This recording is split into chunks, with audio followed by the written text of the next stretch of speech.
Before we get into today's video, I want to give an RIP to the Spaceman, Ace Frehley of Kiss fame. I didn't really get into Kiss until I was like in my mid-20s, and I absolutely love them. I actually have a Paul Stanley Ibanez guitar, the Iceman.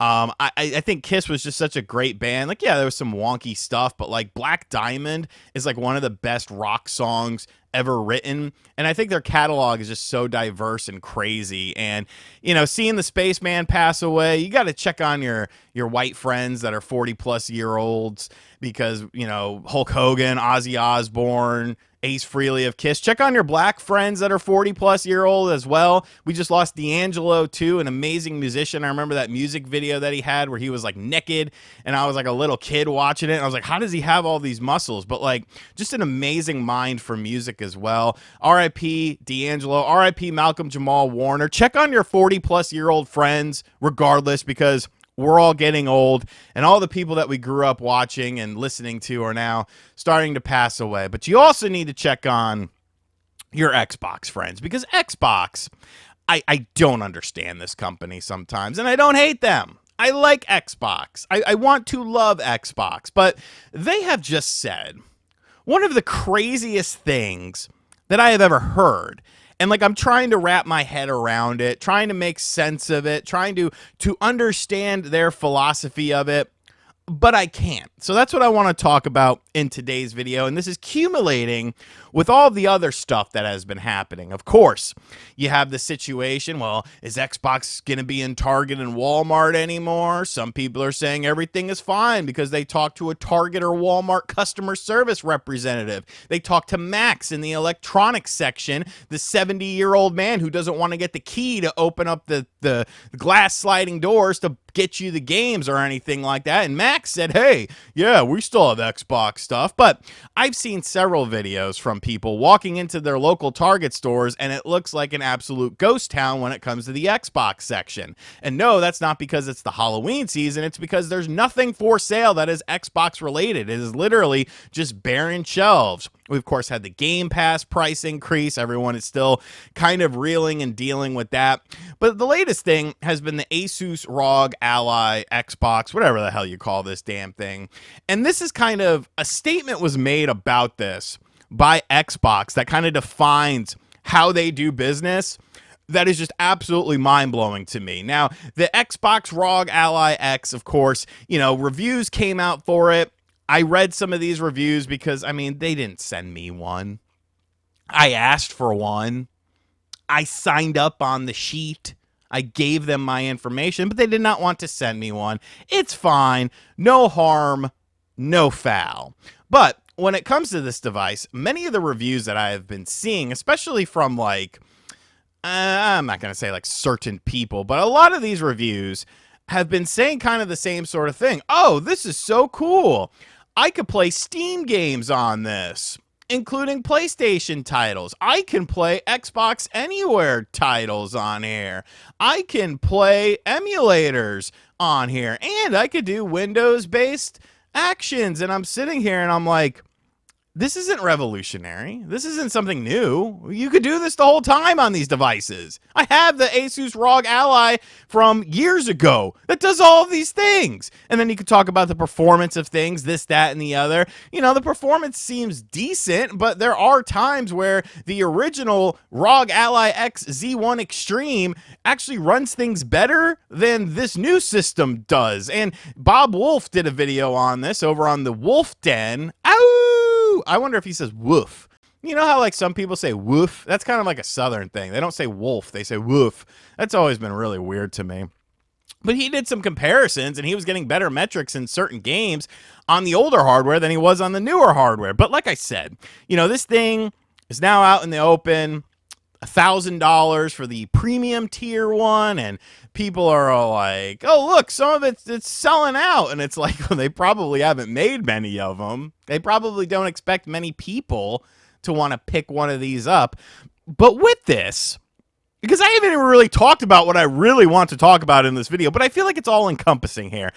We got this little Xbox Wire press release from Xbox to coincide with the launch of the ROG Xbox Ally and the ROG Xbox Ally X. Your games wherever you want. You really need an asterisk on that because that's not really the case, are now available for players across 45 countries worldwide, with more on the way, developed in partnership with Asus and AMD. These handhelds put the Xbox experience and the freedom of Windows in your hands so you can play your way wherever you go. Just like you can do with all these other devices that are out there that people have been doing. I've literally been doing it for years, but that's besides the point. Here is where we just go off the rails. We go absolutely off the rails, in my opinion, with this upcoming quote here, because Xbox just defined what success is. And this is not success to me. And this is what I want to talk about here. At Xbox, we define success by how much time players choose to spend with us. And the Xbox Ally handhelds are designed to make that time more seamless, flexible, and fun than ever before. Your Xbox experience travels with you, your library, with an asterisk, your progression, your friends, your achievements, and for the first time ever, you can play more of your games with Xbox, including those from Windows PC storefronts, all in one place. It's not really the first time ever. Whether you're playing locally or streaming from your console or the cloud, it's all right there wherever you are. Of course, we could get into the semantics of this and stuff like that, but this is what I want to focus on here. This is what I want to focus on. At Xbox, we define success by how much time players choose to spend with us. Excuse me? Excuse me? That is success? How much time players spend with you? Here's the key word here. Spend.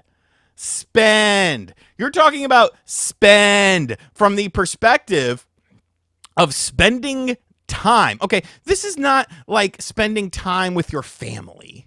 All right, this is not like spending time with your aging elders in your family, and you're giving them quality time and memories that you can create from that. You are a business, okay? And let's talk about this. How much time they spend with you? How are you getting paid in time? How are you getting paid in time? That is a genuine question. Genuine question. I want it, let's do it, riding my pony. I like genuine. But that is a genuine question that I have with this, because time equals money.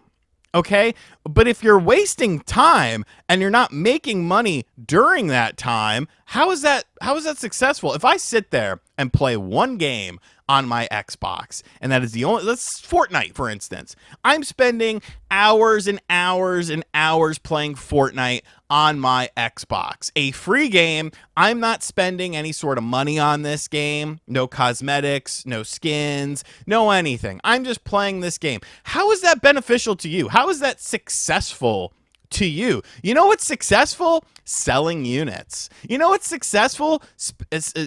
Earning money. Getting money on these investments, getting money on these returns, selling games, selling consoles, selling Game Pass subscriptions. But you're not really doing that right now. So now we got to adjust the metrics. We got to adjust the goalposts. We define success by how much time players choose to play with us. Bro, that's insane. This isn't like YouTube. Okay, the more time you spend with me on YouTube, the more time you spend watching my videos, yes, the more money I make. Because I get more ad breaks and stuff like that.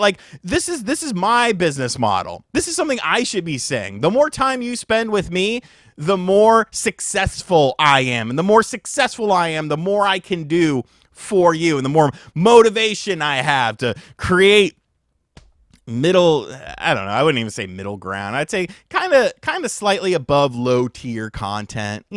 I wouldn't say I'm bottom of the barrel, but I'm probably more towards the middle than the bottom of the barrel. But this is just insane to me. And this just kind of highlights Xbox's whole mindset. This entire generation, and kind of just what they've been doing over the past decade or so. They don't know what they want to deem as successful.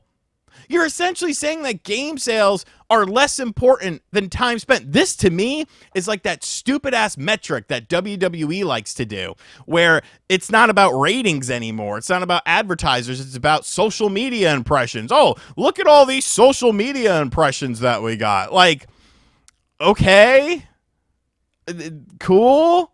Like, you can make some money off of social media impressions. I get it, but I don't think you want that to be the bane of your company, the bane of your, the reason that you exist. And I know bane was kind of the wrong word to use there. And I realized that as I was talking, but like, you don't want that to be your motivational factor, your main driving factor of success, because at the end of the day, you're still selling tickets to your events for thousands of dollars, $50,000, $100,000 for front row tickets to a WrestleMania or something like that. Xbox does not have that luxury because they're not really selling systems. They're not really selling games on their platform. They're not increasing the amount of people that are getting into Game Pass. If anything, they're dwindling it because they just increased the price of it. But it doesn't matter. It doesn't matter to Xbox, because we define success by how much time players choose to spend with us.